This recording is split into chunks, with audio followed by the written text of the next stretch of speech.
Every day, more and more people are making movies. Filmmaking has become the new garage band. I'm Johnny DiLoretto, and this is Framelines, the series that aims the lens on those who are out there making movies.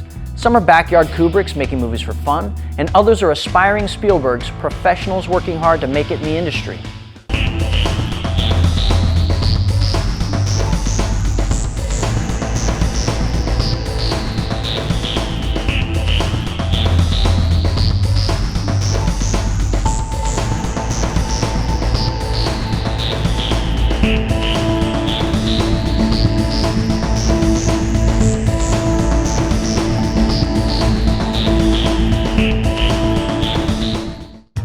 Framelines is brought to you in part by grants by the Greater Columbus Arts Council. Planetary Media, state-of-the-art with an emphasis on art. Yeah, Wildcat, 1964, Nailhead, 1964, V8, 425, Wildcat. No, Grizz. No way. Come on, Charlie. He knows the car. He knows what it is. I've taken this carburetor apart 3 times. Not the carburetor. Fuel lines need fixing. Is that right? Yeah, that way you can get pressure. Charlie. No, I don't care. No. There's no way, Grizz. He is not going to work in this shop with us. Yeah, I can fix it for you if you like. I could definitely. You know how I to, could fix don't it you? for Yeah. Mm-hmm. Come on, Charlie. No, this is our shop. Charlie, look, Brock is going to be here in less than 5 hours. What other choice do we have? Screw you. Charlie. I was director for Wildcat. I loved it. I was originally producer of it, and I was going to do it singularly. I hired Casey Allen to write it, and he loved his writing so much that we decided to pursue it together as producers. The idea for Wildcat came from just, the genre was serendipity. And we found out what all the elements were. And we collaborated for about 10 minutes, 10, 15. He threw some things out. Kind of wanted some talent, like our 2 main actors. He wanted to be brothers. When I picked Brother Dwayne to be that character, we kind of went with, more of a racial angle and made these guys kind of hickish. And that really synced the story. And he's like, great, I'll be done in 8 hours. And 8, 10 hours later, I wake up to a script, and it was perfect. And it was the very first time I ever did a time competition where I didn't have an uneasy feeling about the script. Dwayne is a fantastic actor. Gosh, he's fantastic. And I really wanted to stretch out what he could do. So we decided to create a film about 2 brothers are on the run from Conyers, Georgia, and they hear a noise outside and find a homeless man rummaging through their stuff. They go out and they beat the tar out of him, and then it turns out that he's the only one that can fix the car that they've been having trouble getting running. Brother Dwayne's part for the production was the toughest because he had to play this handicap role. We had to work a lot together to find out where that's going to be, how that's going to play. Dwayne is, as brilliant as he is, questions himself a lot as far as his abilities. And he ended up going and studying alongside some folks that had special needs so that he could really inhabit the character and know what to do. And he got Best Actor in Winter Film that year. And I knew that the co-producer and director of the film, TJ, would want to film where he had space, which was at JMO. They've got lots of old cars and lots of storage and lots of space. So I was trying to think of what could we do in that space. And I started thinking about cars. We had a bunch of cars, Buicks, to work with. We picked the Wildcat, and that's hence the title. We didn't come up with anything else jazzier. That car doesn't run at all, doesn't even start.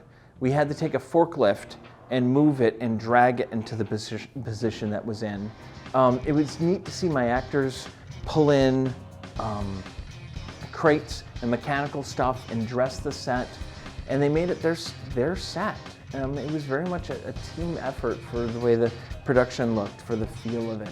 Our cinematographer for Wildcat was Jason Baker, who grew up in New Knoxville, Ohio, and worked with Casey a little bit. And now he does a lot of other projects So we shot the Wildcat on FS7. I suppose the only difficulty really was getting us started. It seemed to take a very, very long time to get us started. How are we going to do this? How are we going to do that? We had to set the set. Some people thought we actually filmed in an auto garage, and we didn't. And we had to make it look like an auto garage. You know, being a producer in Winter Film 3 was fun. Now, I wrote the film too, but stepping back, and I've been a director. And I have been a director now for, gosh, 15, 16 years. Commercial stuff, narrative stuff. So to step back and pull myself away from that role and that was hard. It was difficult. It was stepping outside my comfort zone, for sure. Because, you know, different directors do things different ways, and you want to have a say. Let's do this, let's move it. But being a producer, a whole different experience. Winter Film is great. Winter Film is just amazing. There's a good feeling here. When you go out between breaks, you know, people talk with each other. Oh, you did that movie. Oh, you did this. Oh, what movie were you in? Oh, that was great. I love this scene. We got 5 awards and we got 8 more nominations. Best Director, very proud of. Best Actor, Best Supporting Actor, Best Score. And if I had to tell any story maker anything, is if it's in your head and not on the screen, it's not a movie yet. It's in your head. And you can't see a movie that's in your head. If you have an idea and you want the audience to understand it, you have to find some way of telling them what you're doing. You have to put what's in your head on the screen. That's immensely important. The second thing that's mostly important is a beginning, middle, and end. Every movie has to have a beginning and a middle and an end. If you're writing and you've never read a screenplay book, Robert McKee's Story, Sid Field screenwriting, Blake Snyder, Save the Cat. You gotta learn how screenplays are written and where the beats come in. Ohio filmmaking is growing. I think there's a lot of outside influence, which is what we need to get monies in to help other movies are coming in, other features are coming in. You know, we're growing and maturing. I think Ohio filmmaking has come a long way, but it has so much further to go. So filmmaking in Ohio is very, very much in its infancy. We just need to give it a bottle, let it grow, and in time, we'll get there. Scott Spears moderated a panel discussion with actors from the Mid-Ohio Filmmakers Association.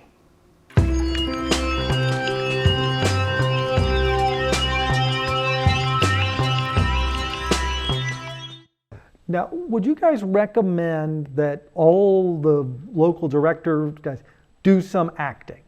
You know, would you think that's, to be a good film director, you need to understand that thing? Just, you know, do a small part in a play or a small part in a movie. Do you think that's a good tool to have in your drawer as a director? John? It can't hurt. I wouldn't say that they have to. Again, I guess maybe one of the big things I would say is just have the respect for the acting process, and if you as a director feel like the only way you can get that is to be an actor for a day, you know, then do it. But yeah. Christina, what you know, what do you think would help?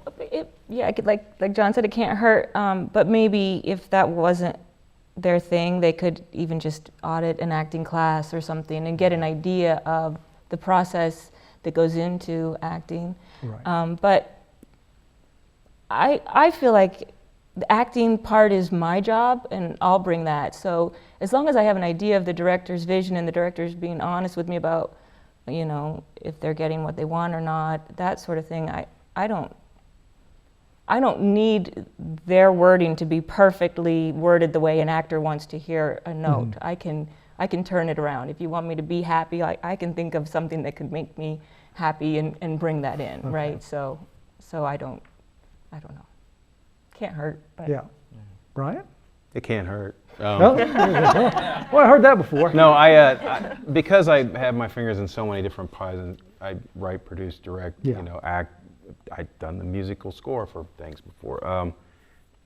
I always think that it's helpful to be familiar with what everybody else's job is. If nothing else, it gives you a little bit of respect for what everybody else is doing. I mean, even if you don't have to take it up and, you know, even go out so far as to be in a play or something, but to just understand that everybody has a function and a job, and it's all valid work. And I think that just helps if you're going to be involved with production to know, be familiar with those things. And so I'm a big fan of that. Gotcha. Do you guys like to see dailies of your part, or you don't? I mean, there's two worlds of thought there. You might modify your performance, and that whole prep you did, that through line you've set up, but then you start seeing something you're doing, and suddenly you like drastically change. So, John, do you like to see dailies of yourself or not? I don't mind. Okay. I don't feel like I need to.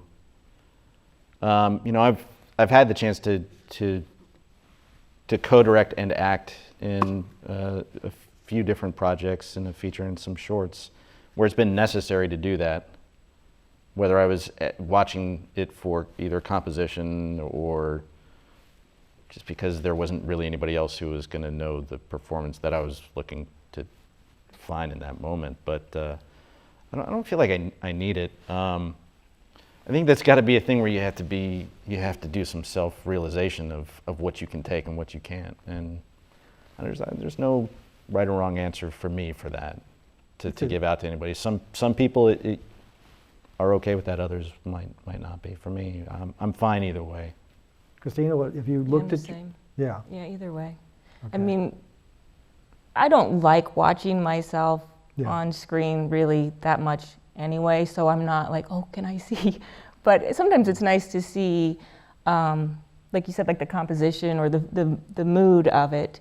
But sometimes you can get a feel for that when you're not actually on camera, when somebody else is on camera or something. But no, I'm either way.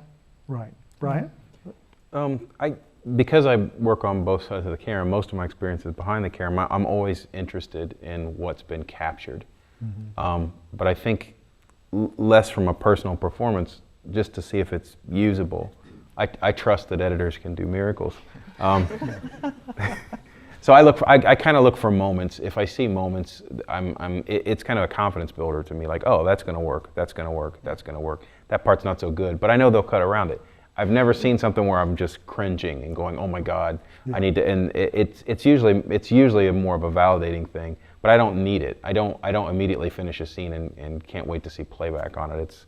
It's a lot more fun to see the finished product and see what they've done with it, and that comes with the trust that if the director didn't get out of me what they wanted, they're gonna. That's what I was just gonna say. I mean, that's what I'm hoping for too. Is that the director? That's what their job is. Right. Among many other things, right. But that's one of the responsibilities of the director, and my job is to give the performance.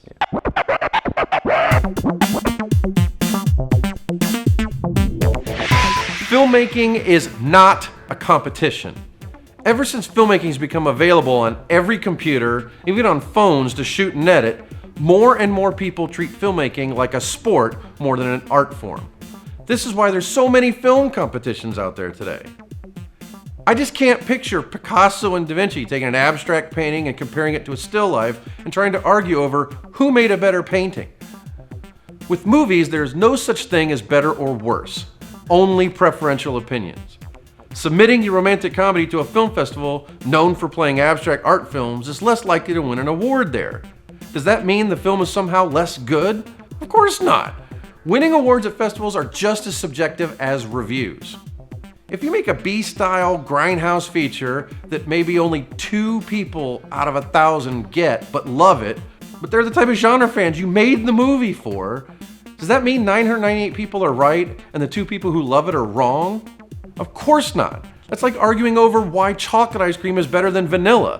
It's subjective. There is no objective way to determine a film's worth. What matters most is how do you feel about it. It's your own film. Be open to criticism, even if it's some loser on the internet writing, "You suck," as their opinions are valid, albeit somewhat moronic. Don't change your own opinion based on someone else's. Even at its most commercial, film is still art. I'm reminded of Robin Williams poking fun at J. Evan Pritchard's understanding poetry at the beginning of Dead Poets Society. Most people watching the film understood the analysis to be ludicrous, to rate poetry. Most people watching the film understood the analysis to be ludicrous, rating poetry. Yet they don't apply this same logic to the art of film, especially when they're desperate to have people like their art more than someone else's. Every film, no matter how bad it may appear to you, has validity. I don't care if it's from a beginner who can't frame a shot, who has terrible sound. The point is that everyone who dares to make and finish and show a film deserves a certain amount of respect. Framelines takes our cameras behind the scenes as we go on location.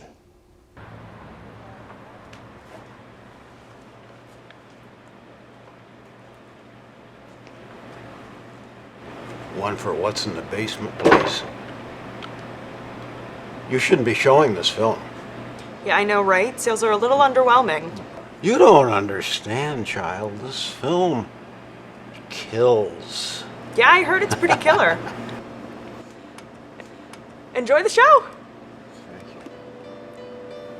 I warned you of this evil, but you didn't listen.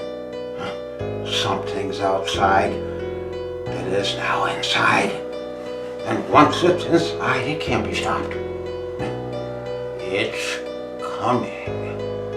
Basically, once we knew that we got our location, we wrote around that because of our partnership with Matt Hubbard and Cam Studios, all of the money from our producers wasn't going towards equipment. It was location and blood and guts and props and all that stuff, so we could have some real production value. The story could only be told here, and we just let it happen. I knew that it used to be the 3 days of terror, and I was going to be way too busy to do it. And once I heard it was 3 weeks of terror, I'm like, oh wow, this is maybe doable.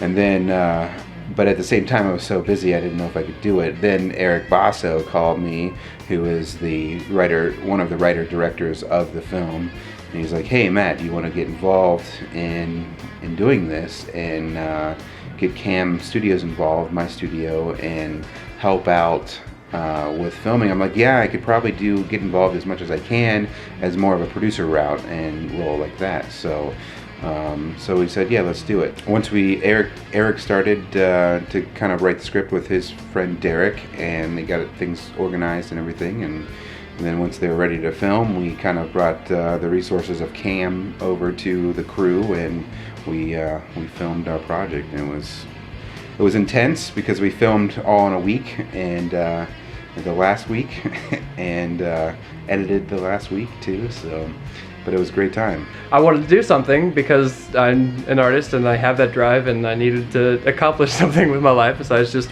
appreciating other people's artwork. So I reached out to as many people as I could to see if I could start to get something going, and G-Rex Productions just came out of my selfish need to express myself.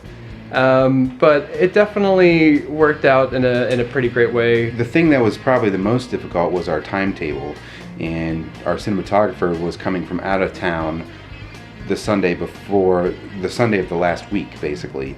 And then also our location would only give us a few hours a day. So we had 3 hours a day at each location. We shot for 4 days. And so it was a rush. It was a mad rush. It was kind of like almost a 48-hour film festival type feel because we were moving so fast with gear and everything. So, but we overcame it because we just powered through it, and we knew we were going to make something great, and we had a great script to build on. And I guess one other thing I wish we had a little more prep was maybe a little more of a shot list, a little more solid shot list like that to kind of make things go a little smoother. But other than that, we pretty much got everything we needed in a short time, which was great. I guess collaboration is the key to filmmaking, and you can't do a film without having many people around you, and it's imperative that you have as many people in your network as possible to make it happen. So I would definitely pass that on to any filmmaker. Network your butts off and find a large group of people that want to be involved and help you, so and allow yourself enough time for sure. And pre-planning is the key. The more pre-planning you can do, the better off you're going to be, and the more fun you're going to have doing a project. I feel lucky that our production values were so high, and we were able to put out something so polished and perfect. We'll just have to see what everybody else is. I can only speak for myself, but I would definitely prefer more time over anything. So I'm in favor of this. The format for the 3 weeks of terror was great. Like I think it's more realistic for everyone's lives to be able to participate when they can, how they can, over a 3 week span. I think it's way better than like doing 2 days, 3 days. Yeah, it's nice to maybe bust something out, but like you can really put your heart into a film that you can make over 3 weeks, and you can really start experimenting with a lot of script techniques, a lot of filming techniques, a lot of special effects, and basically really interacting with a large group of people over that span is really great too, you know. So I loved the 3 weeks format. I think it was fantastic. I mean, I thought it was awesome. And I think it's more realistic on a local level for sure, you know, and it makes it more fun.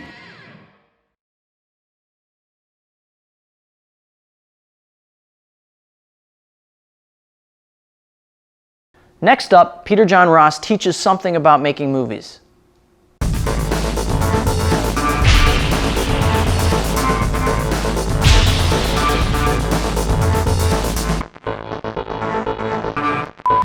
Film is a show me medium, not a tell me medium. A sign of poor screenwriting is when a film tells the audience something instead of showing it to them. By their nature, motion pictures are a visual medium, so they should show the audience events rather than have characters talking about them. Here's a scene that illustrates that.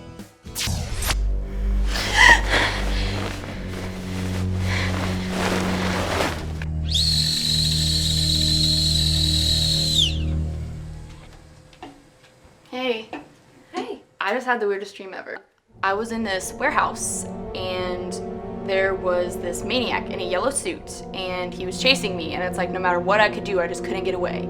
He was chasing me like just all through the warehouse, and we went up these stairs and he got on top of me and was about to swing his axe and do me in, and then all of a sudden it was just like I woke up. You need this more than I do. Wouldn't you rather see the nightmare than hear them describe it? Here's a way to use the dialogue through editing. If we intercut the nightmare over the actor telling us, it won't be redundant to use the dialogue.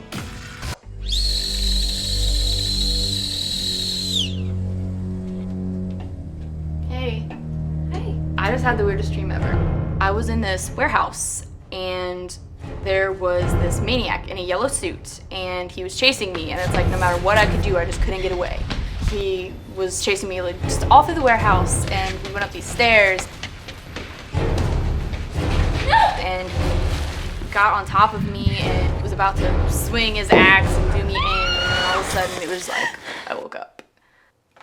You need this more than I do. Give the audience some credit. Now, the most visual way would be to show the dream and cut out all the dialogue describing it. Seeing a picture is more interesting and visceral than having it described to you.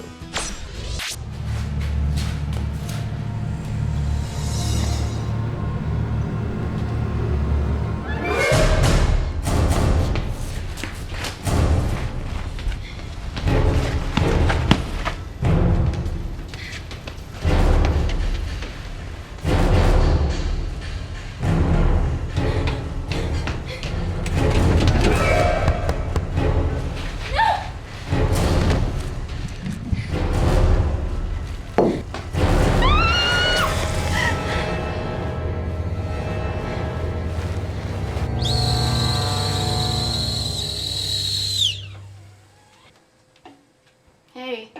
Hey. I just had the weirdest dream ever. Yeah, it seems so real. You need this more than I do. Even removing almost all the dialogue did not detract from the effectiveness of showing the dream sequence. By showing the audience instead of describing the action, it made the dialogue unnecessary. it's almost always better to show rather than tell in movies.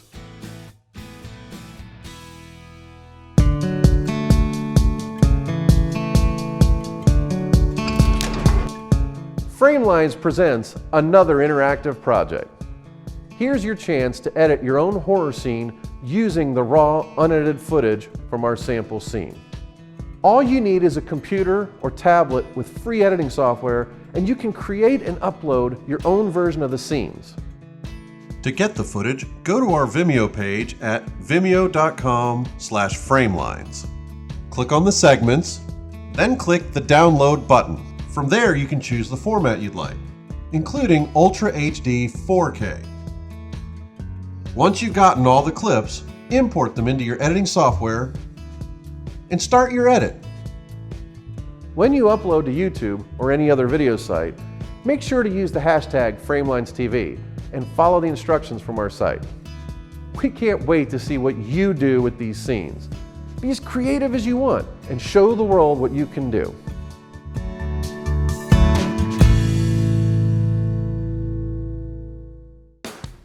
If you'd like more information on the filmmakers or to purchase a DVD of tonight's program, please visit www.framelines.tv. And don't forget to follow us on Twitter and like us on Facebook.